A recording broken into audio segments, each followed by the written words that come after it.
प्यारे साथियों नमस्कार। मैं विपिन एक बार फिर से आप सभी का स्वागत करता हूं और उम्मीद करता हूं आप सभी बहुत अच्छे होंगे, बेहतरीन, शानदार, जिंदाबाद, जबरदस्त होंगे। तो सभी प्यारे साथियों का वेलकम, स्वागत।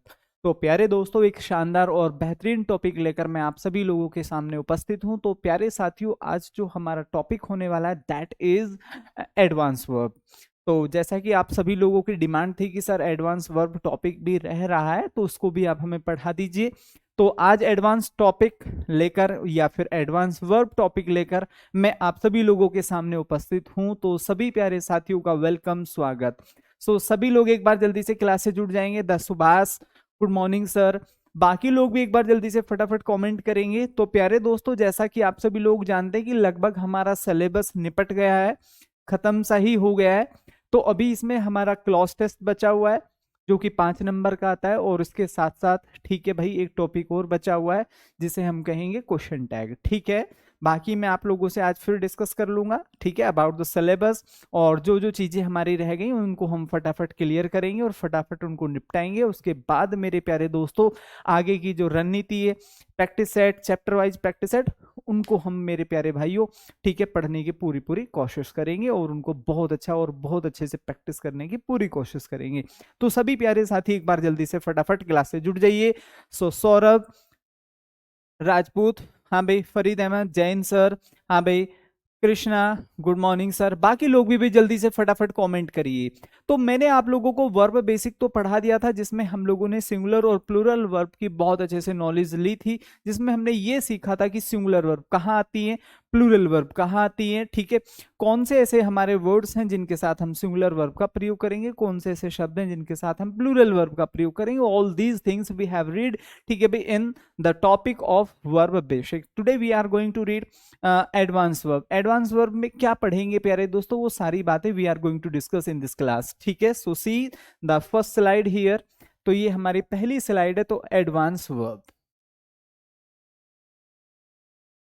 एडवांस वर्ब मेरे भाई, इसमें हम 3 चीजें डिस्कस करेंगे। ठीक है, पहला हम डिस्कस करेंगे यहाँ पर जिरन, ठीक है भाई। दूसरा हम यहाँ पर डिस्कस करेंगे मेरे प्यारे दोस्तों इन्फिनेटिव, इन्फिनेटिव। तीसरा हम यहाँ पर डिस्कस करेंगे सर पार्टिसिपल। इसमें सबसे ज्यादा जो क्वेश्चंस आपके पूछे जाएंगे, यहां से पूछे जाएंगे और यहां से पूछे जाएंगे। ठीक है, सो तैयार हैं सभी लोग? एक बार जल्दी से कमेंट करिए। I am not getting your comments. हाँ भाई, कहाँ हो?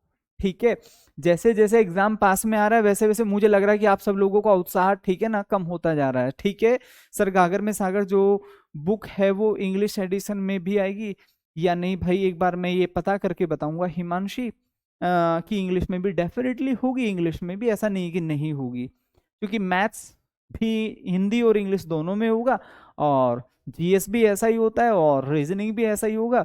बाकी तो दोनों लैंग्वेज पेपर बचते हैं, तो वो तो हिंदी में ही रहता है और इंग्लिश इंग्लिश में ही रहेगा। ठीक है भाई, चलिए तो तैयार हैं सभी लोग? एक बार फटाफट अपनी फेवरेट पोस्ट, हाँ भाई, आशन, ठीक है। तो सभी लोग, हाँ सर मैं आपका बहुत पुराना स्टूडेंट हूँ मेरे भाई, वेलकम, स्वागत। चलिए, तो सुनैना, गुड आफ्टरनून सर। तो तैयार हैं सभी लोग? तैयार हैं भाई सभी लोग? जल्दी से एक बार कमेंट करेंगे, हाउ इज योर जॉस टुडे। तो सफेद मलिक, ठीक है, जावेद रेडी हैं सर, बहुत बढ़िया। Altaf, good afternoon sir. हाँ भाई सभी लोग एक बार जल्दी से, प्रभाष, उमेश छेत्री, हाँ भाई सभी लोग एक बार जल्दी से कमेंट करिए। तो आवेश राजा, यस सर। हाँ भाई सभी लोग ठीक है। तो चलिए फिर शुरू करते हैं। तो पहला जो टॉपिक हम यहाँ पर शुरू करेंगे, जिरंड शुरू करेंगे। चलिए मैं पहले जिरंड की एक बेसिक सी इंफॉर्मेशन दे देता हूँ। सर जिरंड होता क्या है? ठीक है, किसी भी, मेरे प्यारे दोस्तों ध्यान से समझेंगे, किसी भी, किसी भी वर्ब में यदि हम क्या ऐड करते हैं सर, आईएनजी ऐड करते हैं। ये बिल्कुल बेसिक और सिंपल शब्दों में बताई गई, ठीक है ना, नॉलेज है। किसी भी वर्ब में आईएनजी लगा हुआ, ऐसा नहीं आप ये कहने लगे सर मॉर्निंग में भी तो आईएनजी लगा हुआ है, मॉर्निंग में भी तो आईएनजी लगा हुआ है, तो क्या ये भी जिरंड है? नहीं मेरे भाई, ये वर्ब नहीं है, ये नाउन है। ठीक है, तो आपको ये समझना है कि किसी भी, मेरे प्यारे दोस्तों, वर्ब में यदि आईएनजी लगा होता है तो यह क्या बनता है सर? जिरंड बनता है। इसको हम कुछ इस तरीके से समझेंगे, यह एज ए सब्जेक्ट भी प्रयोग हो सकता है, एज ए ऑब्जेक्ट भी प्रयोग हो सकता है, और एज ए पजेसिव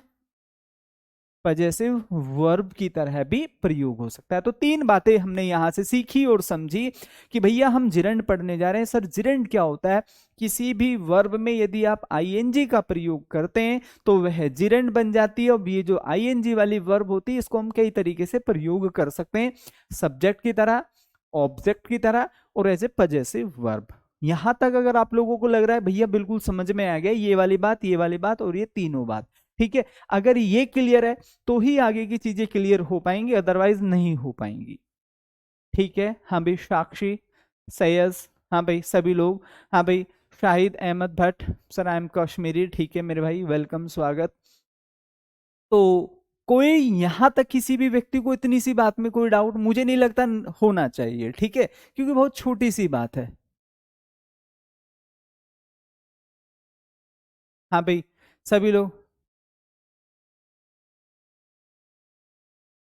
ठीक है, कोई डाउट? चलिए तो अब हम डिस्कस करेंगे मेरे प्यारे दोस्तों। अच्छा अच्छा अच्छा अच्छा, तो अभी हमने ये डिस्कस, अभी हमने यहाँ पर वर्ब को नहीं काउंट किया है, बस एक सेकेंड आप मुझे देंगे। आ,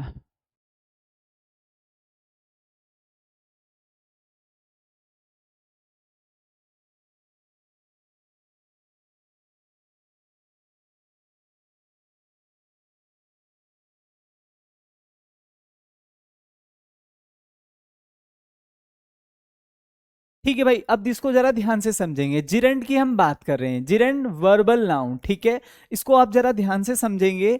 ये फॉर एग्जाम्पल ये क्या लिख रहा है यहाँ पर, gerund is a verb form which function as a noun, it is formed by adding ING to a verb. मतलब किसी भी वर्ब में आप आईएनजी का प्रयोग करते हैं देन इट बिकम्स जिरंड, ये कह रहा है। यहां तक तो मुझे नहीं लगता कोई डाउट होना चाहिए, मैंने भी यही बात समझाई है। It is used in place of infinitive in certain cases, मतलब ये इन्फिनेटिव के स्थान पर प्रयोग होता है बहुत बार, जहां टू प्लस वर्ब की फर्स्ट फॉर्म आनी चाहिए वहां नहीं आती, सीधी वर्ब में आईएनजी आ जाती है। हमने क्या समझा कि भैया gerund as a object, as a verb, as a subject, ठीक है, प्रयोग होता है, ठीक है, तो ध्यान से समझेंगे। अब मैंने यहां पर ये समझाया आप लोगों को, हालांकि मैं भी कुछ एग्जांपल देकर समझाऊंगा जिससे कि आप लोगों को और अच्छे से समझ में आए।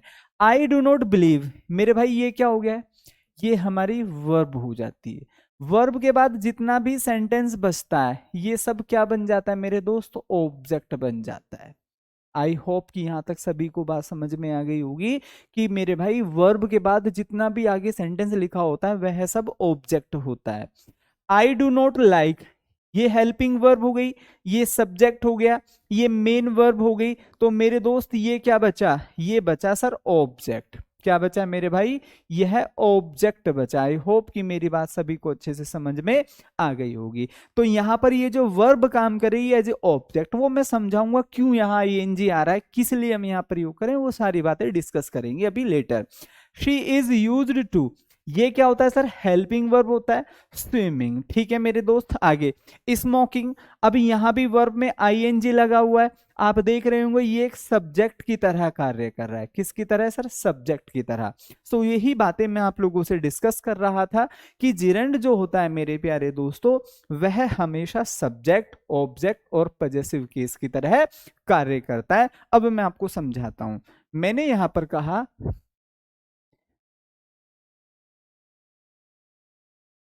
जिरंड एज आ सब्जेक्ट, ध्यान से समझिए कुछ एग्जाम्पल। मैंने यहां पर कहा smoke is injurious to health. मैं ये कह रहा हूं, आपको ध्यान से समझना है मेरी बात को, क्योंकि अगर आप इस बात को समझिए तो टॉपिक आपको ये बड़े अच्छे से आ गया। कोई भी वर्ब, कोई भी वर्ब यदि मेरे भाई सब्जेक्ट का कार्य करती है देन इट बिकम्स जिरंड। कोई भी वर्ब यदि सब्जेक्ट का कार्य करेगी तो वह जिरंड होगी, ठीक है। देखो सब्जेक्ट क्या होता है, नॉर्मली आपने ये सब्जेक्ट सुने होंगे, ही, शी, यू, दे, वी, आई, ठीक है, और यहां पर लिख दिया सर प्ले, ठीक है। भाई ये सब्जेक्ट होते हैं, ये वर्ब होती है, और मैंने आगे लिख दिया क्रिकेट, ये ऑब्जेक्ट बन जाता है। किसी भी सेंटेंस का पैटर्न ये होता है, एम आई राइट। अब हम यहां पर बात करें सर, हमें यहां पर जो सब्जेक्ट है वो कोई भी व्यक्ति या वस्तु नहीं दिया हुआ है, वर्ब दिया हुआ है।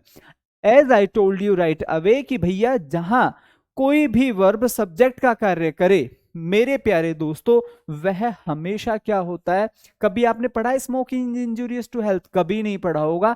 आपने हमेशा पढ़ा होगा smoking is injurious to health. ये क्यों लिखते हैं सर हम स्मोकिंग? हम भाई इसको इसलिए लिखते हैं स्मोकिंग, क्योंकि ये जो वर्ब है मेरे प्यारे दोस्त, ये सब्जेक्ट की तरह वर्क कर रही है, और कोई भी वर्ब सब्जेक्ट की तरह प्रयोग करती है तो वो मेरे भाई क्या बन जाता है, जिरंड बन जाता है। आई होप कि यहां तक सभी लोगों को अच्छे से समझ में बात आ गई होगी। ठीक है, आगे देखिए next. Next, as a object, या मैं लिख देता हूं सर यहां पर gerund as एन ऑब्जेक्ट। ठीक है, ध्यान से समझेंगे। मैंने यहां पर लिखा आई लाइक प्लेइंग हॉकी। आप इन चीजों को समझिए, मैं पढ़ाऊंगा जिरंड आता कहां भी, आपको ये नहीं समझा रहा हूं कि यहां आता आप कंफ्यूज हो जाएंगे, सर हमें कैसे पता चलेगा कहां जिरंड आना, वो तो मैंने पढ़ाया ही नहीं है। मैं तो केवल आपको इतनी सी बात समझा रहा हूं कि देखो कैसे कोई भी जिरंड सब्जेक्ट की तरह वर्क कर सकता है, कैसे कोई भी जिरंड ऑब्जेक्ट की तरह वर्क कर रहा है। अब हमने इसको क्या काउंट किया, हमने इसको काउंट किया सर, हमने इसको काउंट किया कि भैया ये हमारा सब्जेक्ट है, ये हमारी वर्ब है, बचा हुआ क्या होता है सर, ये हमारा ऑब्जेक्ट है, सारा बचा हुआ क्या है, ये ऑब्जेक्ट है। अब ये जो वर्ब है ये ऑब्जेक्ट में आ रही है, तो मेरे भाई ये क्या बन जाएगा, ये सर जिरंड बन जाएगा। बस यही चीजें मैं आप लोगों को समझा रहा हूं। ठीक है, अब ध्यान से समझेंगे आगे थोड़ा सा कि gerund as a possessive verb. ठीक है, ध्यान से समझिए, जिरंड एज ए, ये फर्स्ट कंडीशन हो जाता है, ये सेकंड हो जाता है, और ये थर्ड हो जाता है। तो हम यहां पर पढ़ेंगे gerund as a possessive verb, gerund as a possessive verb। I hope कि मेरी बात सभी लोगों को अच्छे से समझ में आ गई होगी। ध्यान से समझिए कैसे। मैंने यहां पर कहा I do not like your coming late। मुझे तुम्हारा देर से आना बिल्कुल भी पसंद नहीं। ऐसा बहुत बार लोगों ने सुना होगा, मुझे तुम्हारा देर से उठना बिल्कुल पसंद नहीं। ठीक है, मैं तुम्हारा बोलना बिल्कुल पसंद नहीं करता। ठीक है, मुझे तुम्हारा यहाँ रहना या यहाँ खेलना, यहाँ पढ़ना, यह टीवी देखना बिल्कुल पसंद नहीं। तो कुछ भी हो सकता है। तो आपको ये समझना है मेरे भाई कि किसी भी आपको ये चीजें समझनी है कि किसी भी पॉजिटिव केस के बाद, चाहे वह हिज है, चाहे वह हर है, ठीक है, मैं थोड़ा साफ साफ लिखता हूं इसको, चाहे वह हिज है या फिर हर होता है, योवर होता है मेरे भाई, माय होता है, तो यदि इनके साथ कोई भी वर्ब आएगी डायरेक्ट तो वह हमेशा जिरंड होगा। क्या होगा सर, जिरंड होगा। अगर आप लोगों को ये बातें अच्छे से समझ में आ गई, सर हमें बहुत अच्छे से समझ में आ गया कि कोई भी जिरंड सब्जेक्ट की तरह कैसे यूज हो सकता है, ऑब्जेक्ट की तरह कैसे यूज हो सकता है, और पॉजिटिव केस की तरह कैसे यूज होगा। आपको ये समझना है। मोस्टली अभी तक हमने ये पढ़ा था your father, your mother, your car, his car, ठीक है, my car, my bag, my notebook, तो सारी वस्तुएं आती थी यहाँ पर। किसी भी पॉजिटिव केस के बाद यदि वर्ब आती है तो वह हमेशा जिरंड होगा। ये चीजें हमेशा बड़ी आसान है, याद आपको रखनी है। ठीक है, आई होप कि ये बात सभी लोगों को अच्छे से क्लियर समझ में आ गई होगी। ठीक है, हाँ भाई बोलो जल्दी से, फटाफट सभी लोग कमेंट करेंगे। सभी लोग एक बार जल्दी से कमेंट करिए मेरे दोस्तों। बात यहां तक सभी को क्लियर है? सभी लोग एक बार जल्दी से कमेंट करिए। सभी साथी एक बार जल्दी से कमेंट करिए। बात यहां तक सभी लोगों को क्लियर है? आई होप कि हो गई होगी।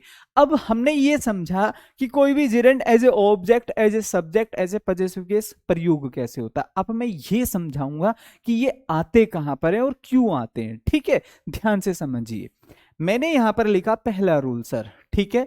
ये हमें कुछ शब्द हैं सर, इनके बाद जैसे कि अवॉइड हो गया है, अवॉइड का मतलब अनदेखा करना, माइंड का मतलब होता है सर बुरा मानना, डिटेस्ट का मतलब होता है सर एक तरीके से घृणा करना, कैन नॉट हेल्प मतलब मैं आपकी कोई मदद नहीं कर सकता, कैन नॉट बियर सहन नहीं करना, बियर का मतलब होता है सर सहन करना, रेसिस्ट होता है सर प्रतिरोध करते रहना, इंजॉय आप समझते हैं रिजेंट स्टॉप। तो इसमें जो सबसे ज्यादा इंपॉर्टेंट है मैं उनको मेरे पास भाई ब्रैकेट में कर देता हूं, सो दैट कि आपको ये याद रहे कि भाई ये इन शब्दों के बाद यदि कोई भी वर्ब आती तो वह हमेशा जिरंड होगा, ठीक है। इसमें मैं आप लोगों को अंडरलाइन कर देता हूं, ये आप लोगों को याद करना है, अवॉइड, माइंड, डिटेस्ट, ये दोनों ही आपको याद करने हैं सर, ठीक है।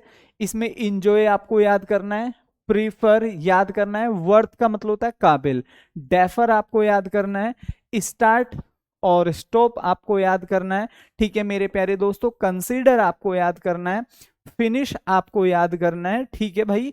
फॉरगिव आपको याद करना है, मतलब समझिए इनके ऊपर बहुत ढेरों एग्जाम्पल बने हुए जो मैं ब्रैकेट में कर रहा हूं, ठीक है। इट इज नो यूज या गुड, ये आपको याद करना है। नेक्स्ट, और ये आप याद कर सकते हैं, ये आप याद कर सकते हैं, ठीक है। तो ये तो एटलीस्ट आप याद कर ही लीजिएगा कि जहां भी ये शब्द आएंगे इनके बाद जो भी वर्ब आएगी क्या होगा, जल्दी से बताओ क्या बनेगा, वो इन्फिनिटी बनेगा या जिरेंड, आप कहोगे भैया जी जिरेंड बनेगा। तो मैं यहां पर नोट में क्या लिख सकता हूं, नोट में मैं यहां पर क्या लिखूंगा, after, after these words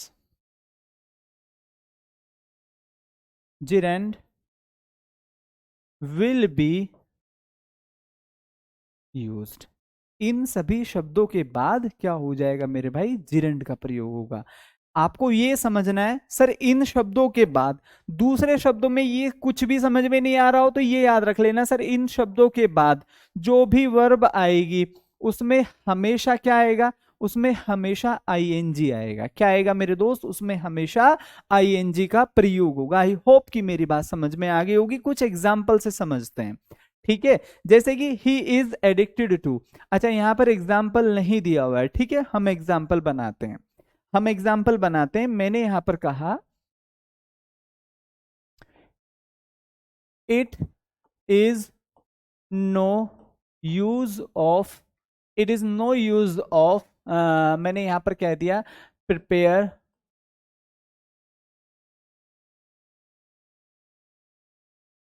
prepare for this, ठीक है भाई, फॉर दिस, और मैंने यहां पर कह दिया for this game.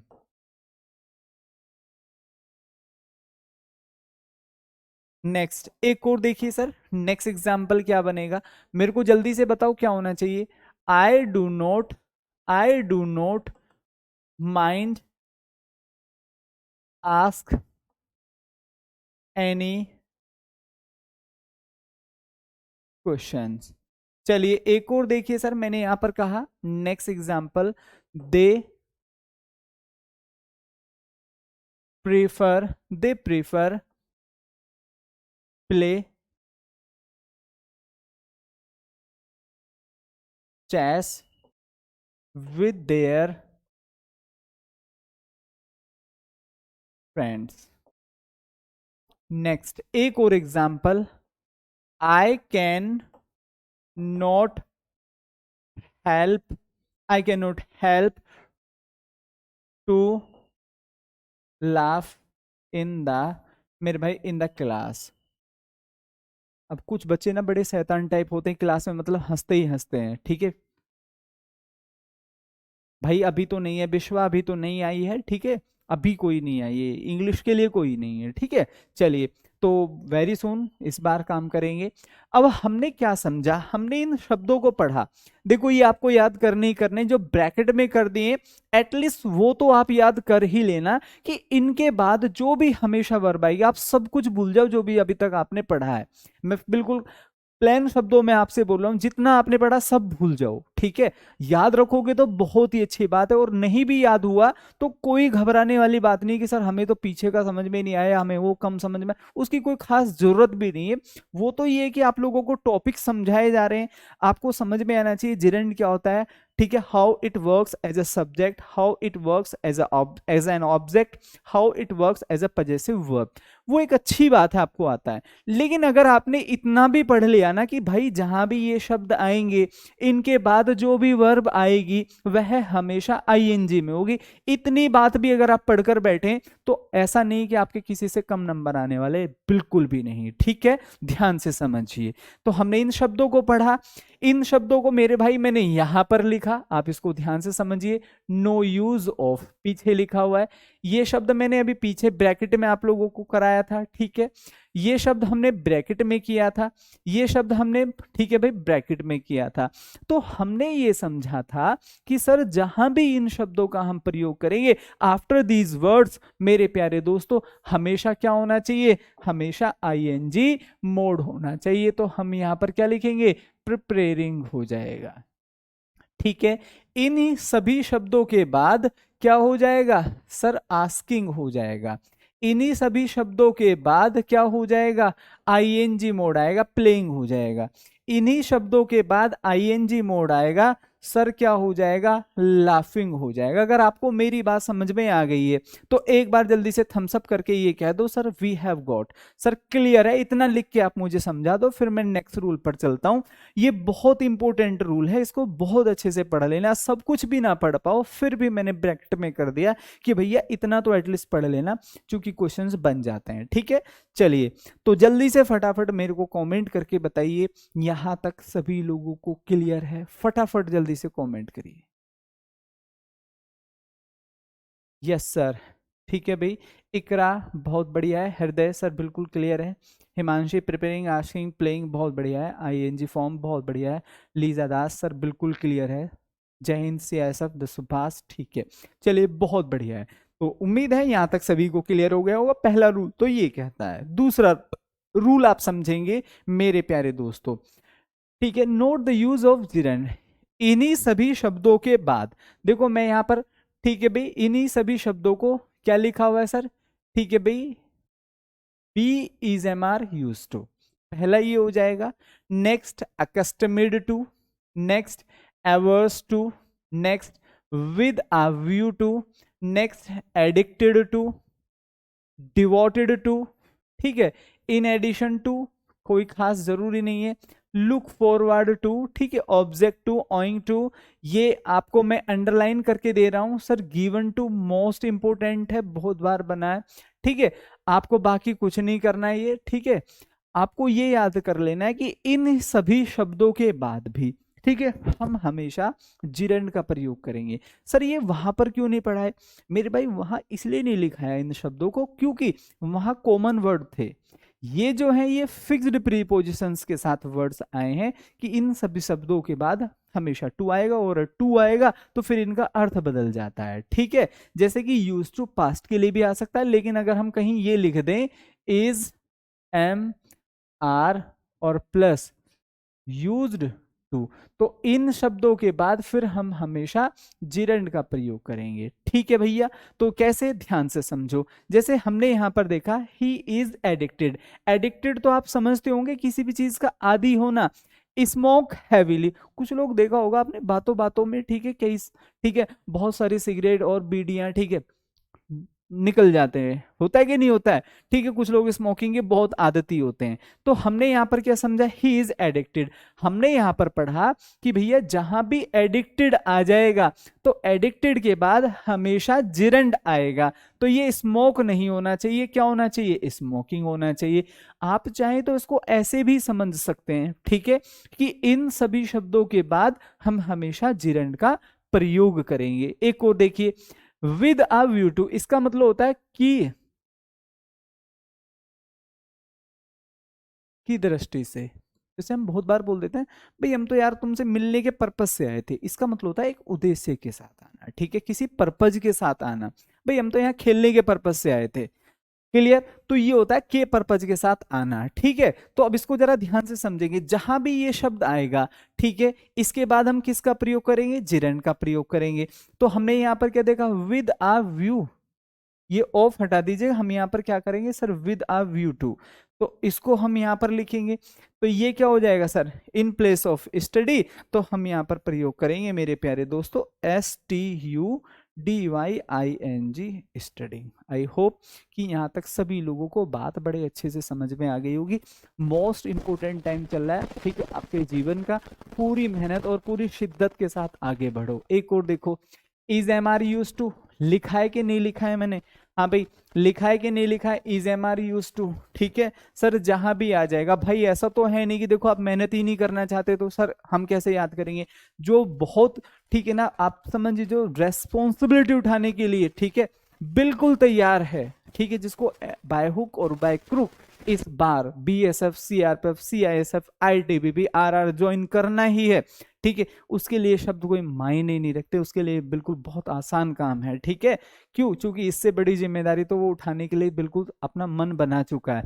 Is am are use to के बाद क्या आना चाहिए सर, गेटिंग अप। सेंटेंस क्या है, करेक्ट है। आगे देखो, यूज टू डेंस, सेंटेंस क्या है, करेक्ट। चूंकि हमने पढ़ा था कि sir is am are use to के बाद, जबकि यहां तो खाली यूज टू है। और ये मैंने आप लोगों को मोडाल्स में पढ़ाया था कि अगर is am are plus used to आए, आपको शायद याद नहीं होगा क्योंकि आप भूल भाल गए होंगे, तो मेरे भाई इसके बाद क्या आएगा, जिरेंड आएगा।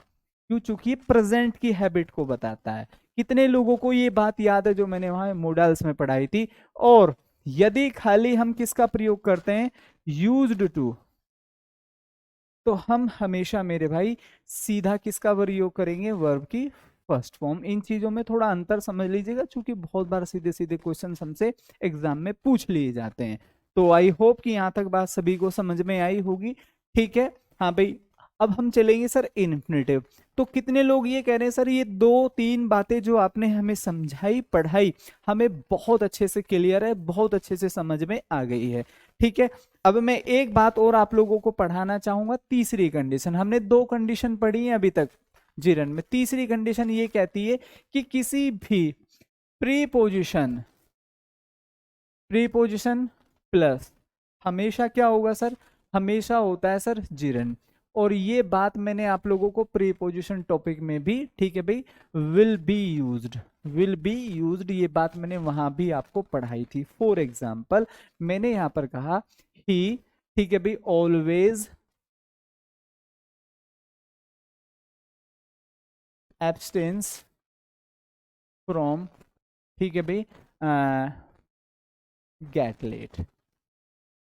तो इसमें क्या होना चाहिए, तो आप यहां पर क्या कहोगे, ठीक है, जी जान लगा देना सर जी, बिल्कुल जी जान लगेगा मेरे भाई, ठीक है। तो हम यहाँ पर किसका प्रयोग करेंगे, इन प्लेस ऑफ गेट हमें यहाँ पर यूज करना होगा सर गेटिंग, ठीक है। चलिए, तो इसी तरीके से आप लोगों को समझना है मेरे दोस्तों, ये छोटी छोटी बातें, ठीक है। मैंने यहाँ पर कहा ही इज कॉन्फिडेंट ऑफ, ठीक है भाई, प्लेइंग वेल। तो हमने यहां पर ये समझा दिस इज प्रीपोजिशन, और किसी भी प्रीपोजिशन के बाद वी ऑलवेज यूज जिरन। तो हमने यहां पर किसका प्रयोग किया, आप कहोगे सर दिस इज जिरन। तो अगर आप लोगों को लगता है सर जिरंड बिल्कुल क्लियर है और बहुत अच्छे से याद हो गया है, बहुत अच्छे से समझ में आ गया है, तो एक बार सभी लोग जल्दी से, ठीक है मेरे भाई, ठीक है, सभी लोग लिखेंगे जिरंड इज ओके। हाँ भाई जल्दी से बोलो। बहुत अच्छे से समझ गए सर जी, पूजा विश्वा बहुत बेहतरीन। अच्छा SSB, ठीक है भाई हृदय, कोई दिक्कत नहीं है मेरे भाई, ठीक है, सभी पोस्ट आप लोगों को देश सेवा की तरफ ही लेकर जाएंगी, कोई ऐसा इशू नहीं है, ठीक है। चलिए, तो सभी लोग एक बार जल्दी से फटाफट लिखेंगे, ठीक है भाई, जिरंड इज क्लियर।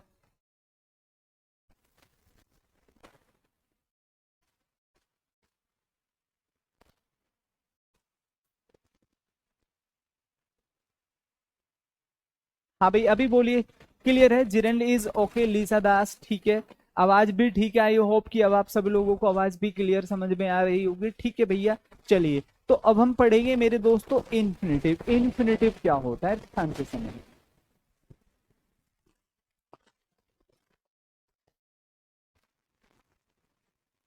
इन्फिनेटिव, या हम इसको क्या बोल देते हैं सर, इनफाइनाइट। क्या बोल देते हैं, इनफाइनाइट वर्ब भी हम इसको बोल देते हैं। ठीक है, आई होप कि कोई डाउट नहीं होना चाहिए। होता है क्या सर, इसका मतलब क्या होता है, इसका मतलब ये होता है हमेशा टू प्लस वर्ब की first form.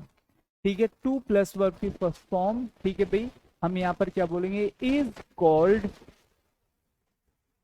Infinitive. To plus verb की first form is called infinitive. I hope कि ये बात सभी लोगों को अच्छे से समझ में आ गई होगी कि भाई ये जो टू के साथ वर्ब की फर्स्ट फॉर्म आती है यह हमेशा क्या होता है, इन्फिनेटिव होता है। कैसे, ध्यान से समझे। अब इन्फिनेटिव और फाइनाइट या इनफाइनाइट वर्ब क्या होती है, मैंने यहां पर कहा सर, आई, एग्जाम्पल समझिए, आई वॉन्ट टू प्ले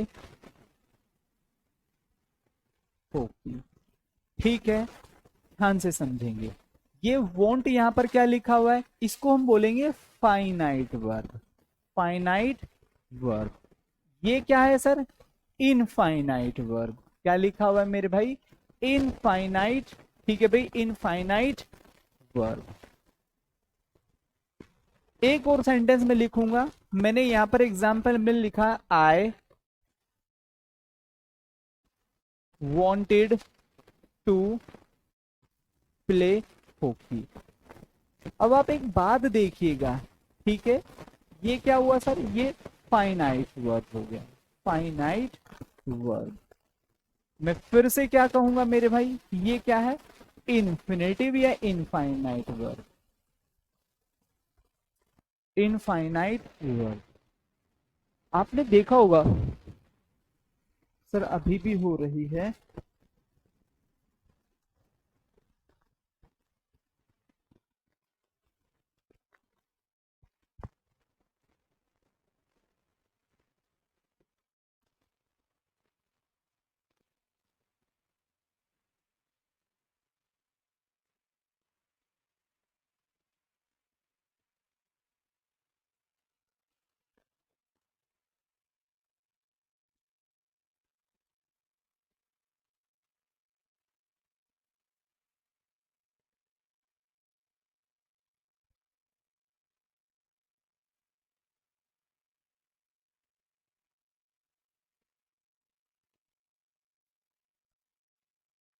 हाँ भाई, अभी भी क्लियर है वॉइस, अब क्लियर है ना वॉइस आप लोगों को।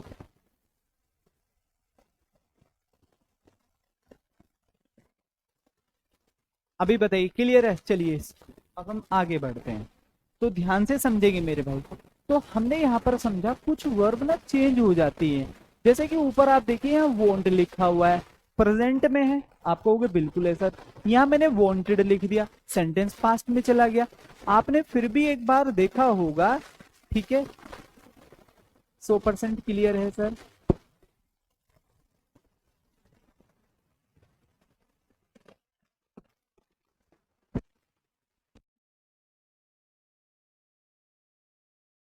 अब आधे बच्चों का मैसेज आ रहा है सर क्लियर है, और आधों का आ रहा है सर नहीं क्लियर नहीं है। अभी बताना जरा बच्चों, आप अभी क्लियर है सर।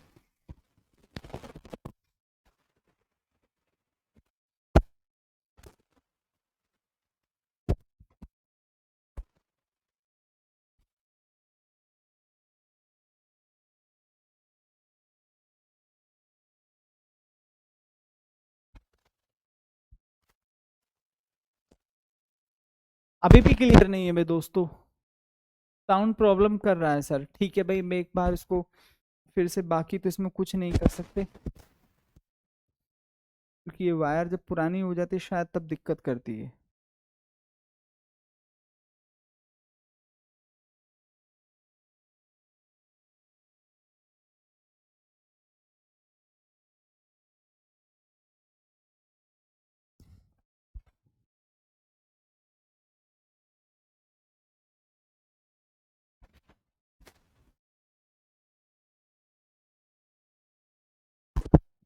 हाँ भाई अभी बताना जरा एक बार। अभी ठीक है, साउंड क्लियर है, लेकिन सर साउंड आ रहा है, ठीक है। चलिए क्लियर है सर। चलो, तो दे बताइएगा आप मुझे। तो मैं आप लोगों को ये समझा रहा हूँ, ऐसी कोई भी वर्ब, ऐसी, सर और खराब हो गया अब, हैप्पी और खराब हो गया है क्या?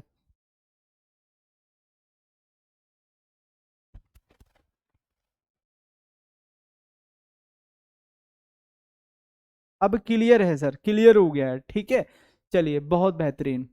तो मेरे भाई हम यहाँ पर बात कर रहे हैं ऐसी वर्ब जो चेंज हो जाए, ठीक है। मैं यहाँ पर लिख देता हूं, verb that can be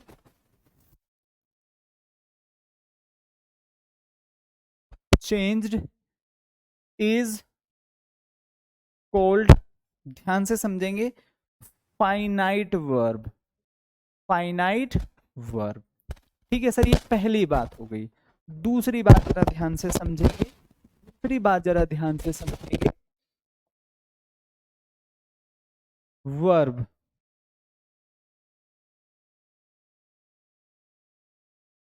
that can not be changed is called infinitive, infinitive,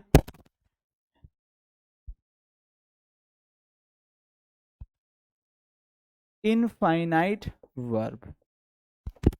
ऐसी वर्ब जो बदल जाए, ठीक है, ऐसी वर्ब जो बदल जाए वह फाइनाइट कहलाती है। और ऐसी वर्ब जो हमेशा, जिस पर कभी भी ना तो पास्ट का, प्रेजेंट का, सिंगुलर का, प्लूरल का कोई असर ना पड़े, जो हमेशा प्रेजेंट में भी टू के साथ आए, पास्ट में भी टू प्लस वर्ब की फर्स्ट फॉर्म के साथ आए, तो मेरे भाई वहां पर हम हमेशा इन्फिनेटिव का प्रयोग करते हैं। तो इन्फिनेटिव क्या होता है? इन्फिनेटिव का मतलब होता है सर टू प्लस वर्ब की first form, that is called infinitive.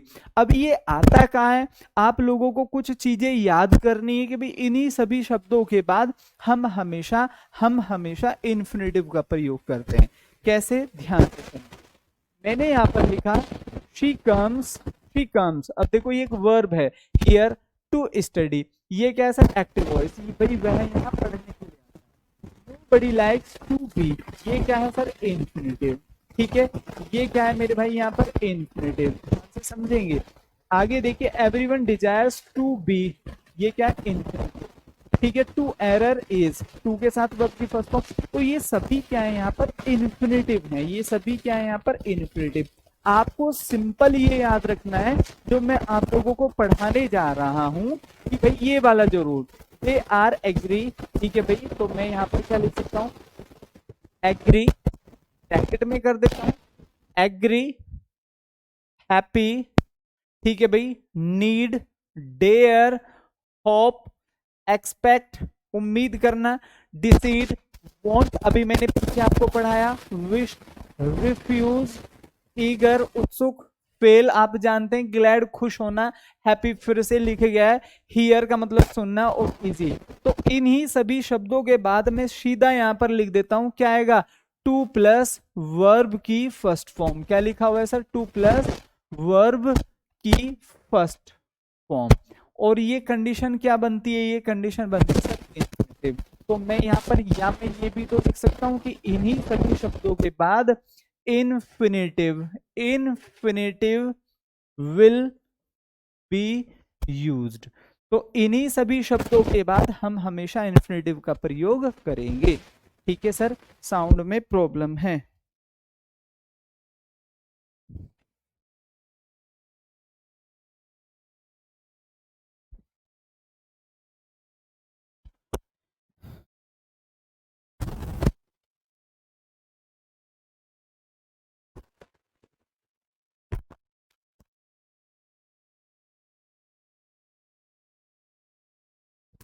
हाँ भाई अभी बताना, अभी क्लियर है? अभी देखना जरा।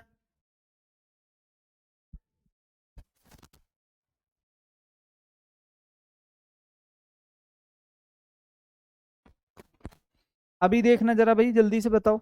अभी क्लियर है आप सभी लोगों को?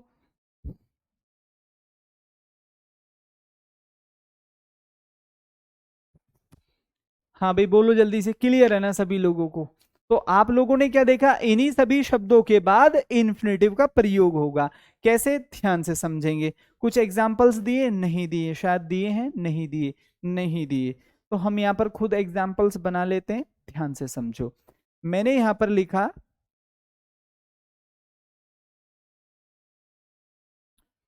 It is easy going to Jaipur from Delhi. ठीक है भाई, from Delhi.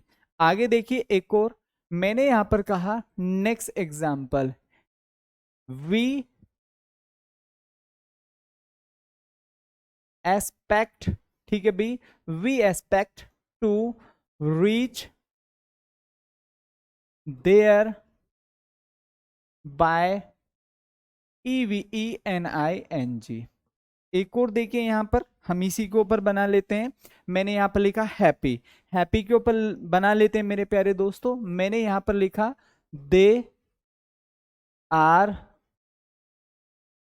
Happy, they are happy to so us, ठीक है भाई, एट देयर होम, ये लिखा हुआ है। Now it's your turn to find out the right and suitable, ठीक है, कंडीशन हियर। हमने क्या पढ़ा सर, जहां भी, ठीक है, ये सभी शब्दों का प्रयोग होगा, जहां भी इन सभी शब्दों का प्रयोग होगा, ठीक है, जहां भी इन सभी शब्दों का प्रयोग होगा, तो इनके बाद हम हमेशा इन्फिनेटिव का प्रयोग करेंगे। किसका प्रयोग करेंगे भाई? इन्फिनेटिव। ध्यान से समझिए, इन्फिनेटिव क्या होता है सर? इन्फिनेटिव का मतलब होता है टू प्लस वर्ब की फर्स्ट फॉर्म, यही तो होता है सर इन्फिनेटिव, यही आज हमने पढ़ा है। तो क्या टू सी सो हो सकता है? नहीं, तो हमें यहां पर क्या करना होगा? टू सी करना होगा। यहां पर क्या कर दिया? टू रीच्ड कर दिया सर, इसको फर्स्ट फॉर्म में चेंज करेंगे, रीच हो जाएगा।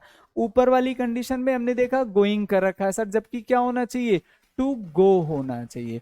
मैं आप लोगों को सीधे शब्दों में बता रहा हूं भाई, इसी तरीके से, ठीक है भाई, इसी तरीके से आप लोगों को सीधे सीधे एग्जाम्पल्स एग्जाम में देखने को मिलेंगे, ठीक है। तो एक इन्फिनेटिव का ये रूल है।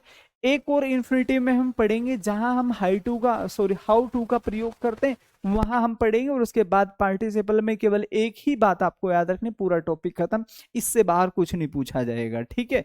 चलिए अब इसको हम देख लेते हैं। ये हमारे कुछ शब्द हैं मेरे भाई, इनको जरा ध्यान से समझिए। यहां पर क्या लिखा हुआ है सर? यहां पर लिखा हुआ है हाउ टू। क्योंकि देखो ये भी क्या होता है? एक इन्फिनेटिव का ही रूप होता है। ये भी क्या होता है? इन्फिनेटिव का ही एक रूप होता है।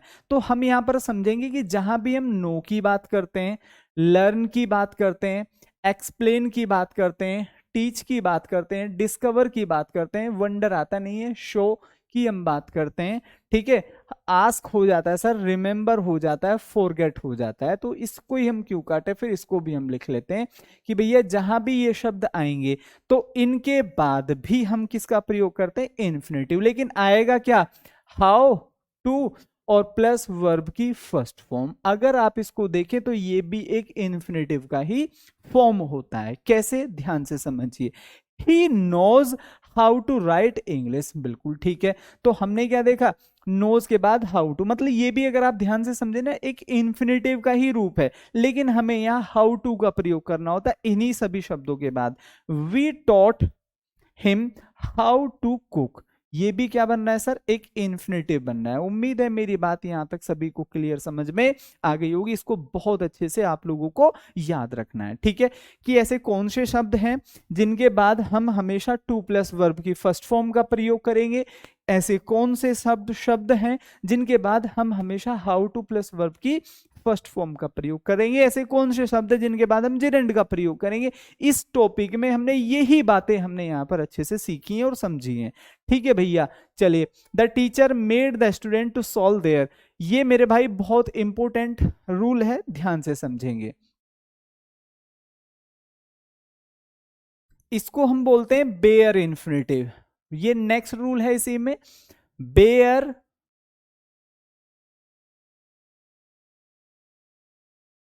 Bear infinitive. बेयर इन्फिनेटिव का मतलब क्या होता है? where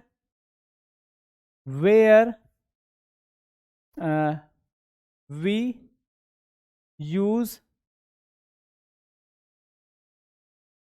वर्ब प्लस वर्ब की फर्स्ट फॉर्म, हम यहां पर ये लिख सकते हैं वर्ब की first form directly without using infinitive और जिरेंड। अभी तक हमने पढ़ा और सीखा, ठीक है, अभी तक हमने ये सीखा मेरे भाई कि हम, ठीक है, जिरेंड का प्रयोग कर रहे हैं, इन कंडीशंस में कर रहे हैं, इन शब्दों के बाद जिरेंड आएगा, इन शब्दों के बाद इन्फिनिटिव आएगा, इन शब्दों के बाद हाउ टू आएगा। अब ऐसे में कुछ शब्द आप लोगों को लिखाने जा रहा हूं, ज्यादा नहीं, एक दो ही हैं, ठीक है, जिनके बाद हम डायरेक्ट वर्ब की फर्स्ट फॉर्म लिखेंगे, ना तो टू आएगा ना मेरे भाई जिरेंड आएगा। क्लियर? जैसे कि इसमें आप लोगों को याद रखना है मेरे भाई, इंपॉर्टेंट बात है, मैंने यहां पर लिखा सर लेट, क्या लिखा? लेट। मैंने यहां पर क्या लिखा सर? मेक। मैंने यहां पर क्या लिखा सर? बिड। मैंने यहां पर क्या लिखा? देन। और मैंने यहां पर क्या लिखा मेरे भाई? बट। इनको बहुत अच्छे से याद कर लो। इन सभी शब्दों के बाद डायरेक्ट क्या होगा मेरे भाई? वर्ब की फर्स्ट फॉर्म, वर्ब की फर्स्ट फॉर्म होगा। आई होप की बात सभी को समझ में आ गई होगी। बिड का बोली लगाना होता है, ये दोनों कंजक्शन है। मेक बनाना, लेट आप जानते हैं परमिशन लेने के लिए। एग्जाम्पल जरा ध्यान से समझिए, ठीक है। Let me to play here. अगर मैं इस एग्जाम्पल को आपको दूं ये रूल पढ़ाने के बाद और आप ही लोगों से पूछूं भैया इसमें बताओ दिक्कत कहां नजर आ रही है, तो हर क्लास में हर बच्चा ये कहेगा सर जी टू प्ले नहीं होना चाहिए। आपने जैसा कि पढ़ाया कि लेट के बाद हमेशा directly we use the first form. I hope everybody has got it clearly. एक और एग्जाम्पल ध्यान से समझिए, यहां पर क्या लिखा हुआ है? The teacher made the student. ये क्या है सर? ये मेक की ही तो एक फॉर्म है। तो वी नो वेरी वेल कि जब भी हम मेक या मेड का प्रयोग करते हैं, so with this word we always use bare infinitive. So bare infinitive क्या हो जाएगा? यहां पर टू का प्रयोग नहीं होगा। आई होप कि ये बात भी सभी को समझ में आ गई होगी, ठीक है, ठीक है, ये बात भी सभी को क्लियर समझ में आ गई होगी, ठीक है। चलिए अब next condition, participle. Participle, participle में केवल आपको एक ही रूल पढ़ना है और ये आपको आता भी है कि जहां भी हम हैविंग का प्रयोग करेंगे, हैविंग मेरे भाई प्लस क्या होता है? थर्ड फॉर्म आएगा। हैविंग के साथ क्या आता है मेरे भाई? Third form. Will be used, will be used, ठीक है। ये बात मैंने पहले भी पढ़ाई थी कि जहां भी हम हैविंग, हैव, हैज और हैड का प्रयोग करते हैं, सो विद, ठीक है भाई, these words we always use the third form. और थर्ड फॉर्म को हम यहां पर क्या बोलेंगे? Past participle. एग्जाम्पल जरा ध्यान से समझिए। मैंने यहां पर कहा having cook could he came here by train. ये मैंने सर यहां पर आप लोगों को पढ़ाया। तो सिंपल बात में हमने क्या समझा सर? जहां भी हम हैविंग का प्रयोग करते हैं, so over there we always used कौन सी फॉर्म? सर कुक्ड हो जाएगा। क्या हो जाएगा मेरे दोस्त? कुक्ड हम यहाँ पर राइट आंसर करेंगे। आई होप कि सभी को ये बातें अच्छे से क्लियर समझ में आ गई होगी। इससे बाहर एडवांस वर्ब में आपको कुछ भी पढ़ने की जरूरत नहीं। इन सभी शब्दों को जो मैंने पढ़ाए हैं कि किन के बाद इन्फिनिटिव आएगा, किन शब्दों के बाद जिरेंड आएगा, किन शब्दों के बाद बेयर इन्फिनिटिव आएगा, ये चीजें आपको पढ़नी है। कुछ एग्जांपल्स की प्रैक्टिस कर लेते हैं सो दैट कि कुछ हमें अच्छे से समझ में आ जाए, ठीक है। His aim is no more than use unfair. अभी हमने क्या पढ़ा भैया? अभी हमने देन का प्रयोग पढ़ा कि सर जहां भी देन आ जाएगा तो मेरे भाई हम वहां पर बेयर इन्फिनिटिव का प्रयोग करेंगे। इसका प्रयोग करेंगे? बेयर इन्फिनिटिव, मतलब जहां वर्ब की फर्स्ट फॉर्म डायरेक्ट आ जाए। कहां पढ़ी है हमने ये बात? हमने ये बात यहां पर पढ़ी है। देन ये लिखा हुआ सर, देन के बाद डायरेक्ट वर्ब की फर्स्ट फॉर्म, ना तो कोई टू ना कोई जेरन। तो हमने यहां पर क्या देखा था मेरे भाई? हमने यहां पर देखा था देन के बाद टू दे रखा है, यही एक एरर है। चलिए इसको पढ़िए। He goes every Sunday to Delhi with a view to. आज हमने ये बात कहां पढ़ी थी? With a view to. जल्दी से बताओ, ये तो मैंने पढ़ाया था। With a view to. ये बात मैंने आप लोगों को वहां पढ़ाई थी कि भाई इन सभी शब्दों के बाद वी ऑलवेज यूज जिरन। तो भैया यहाँ पर बाय नहीं होगा, क्या हो जाना चाहिए, BUYING, जिरन का हम यहाँ पर प्रयोग करेंगे। ठीक है, आगे देख सकते हैं next, the teacher ask them to stop. ठीक है भाई, राइट। तो आज मैंने आप लोगों को ये कंडीशन पढ़ाई थी कि सर जहां भी स्टॉप, स्टार्ट, ठीक है भाई, माइंड, डिटेस्ट, प्रीफर, जहां भी हम मेरे भाई इन्हीं सभी शब्दों का प्रयोग करते हैं, तो इन्हीं सभी शब्दों के बाद वी ऑलवेज यूज जिरन। तो ये राइट नहीं होना चाहिए, हम इसको किस में चेंज करेंगे, राइटिंग में चेंज करेंगे। मैं इस क्वेश्चन को क्यों कर पा रहा हूं, मेरे पास कोई जादू नहीं है, कोई टोना नहीं है, ठीक है। मैं इस क्वेश्चन को केवल इसलिए कर पा रहा हूं क्योंकि मुझे ये शब्द अच्छे से याद है कि इसके बाद जो भी वर्ब आएगी that should be on ING mode, मतलब जिरन में आएगी। ठीक है, बस इतनी सी बात मेरे को आती है, that's why I am able to do this question. यही एक सिंगल मेरे पास, ठीक है ना, जादू है। शी कैन नॉट हेल्प, आज हमने ये वाली बात पढ़ी, कैन नॉट हेल्प, जहां भी ये आ जाएगा तो मेरे भाई ठीक है उसके बाद हम हमेशा किसका प्रयोग करेंगे, ING। तो यहां पर क्या हो जाएगा सर, विजिटिंग हो जाएगा। यही सिंपल बात आपको भी याद करनी है।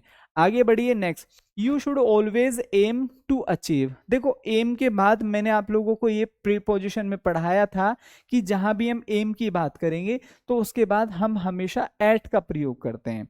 एम एट, टारगेट एट, पढ़ाया कि नहीं पढ़ाया।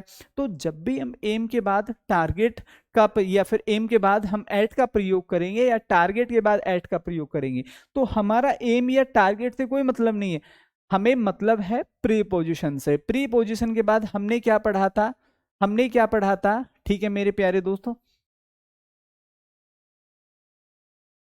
कि जो भी वर्ब आएगी that should be on ING mode. ठीक है, बानी, राशिद, सर आप ठीक है सपने में, ठीक है मेरे को बहुत अच्छा लगा, ठीक है भाई थैंक यू। आगे बढ़िए नेक्स्ट, शी वॉज कॉन्फिडेंट, ये तो मैंने आज आपको पढ़ाया था। कॉन्फिडेंट टू नहीं होता सर, कॉन्फिडेंट ऑफ होता है और उसके बाद जो भी वर्ब होगी, ठीक है भैया, क्वालिफाइंग हो जाएगा। क्या हो जाएगा सर, क्वालिफाइंग हो जाएगा।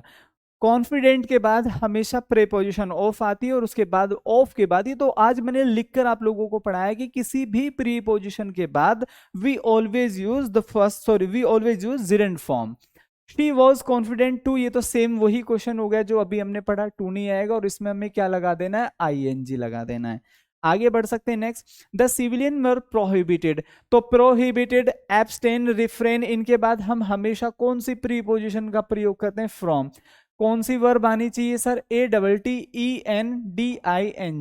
ये अटेंडिंग क्यों आया, because we are using preposition here और after preposition we always use मेरे प्यारे दोस्तों gerund form. See the next question और लास्ट क्वेश्चन, ठीक है। और कल हम लोग डिस्कस करेंगे मेरे भाई क्लोज टेस्ट, ठीक है। तो सभी लोगों को क्लास अटेंड करना ऑब्लिगेटरी है, जरूरी है, कंपलसरी है, ठीक है। So you are requested to carefully, नहीं मेरे भाई, यू आर रिक्वेस्टेड, ये केयरफुली यहां पर गलत लिखा हुआ है, you are requested to carry the bag.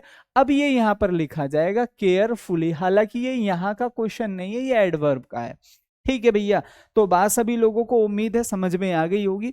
तो ओवरऑल ये क्लास कैसी रही सभी प्यारे साथी कमेंट सेक्शन में टाइप करेंगे। और कल जो मेरे भाई हमारी क्लास होगी that should be clause test, तो अच्छे से पढ़ेंगे, अच्छे से सीखेंगे, समझेंगे मेरे दोस्तों।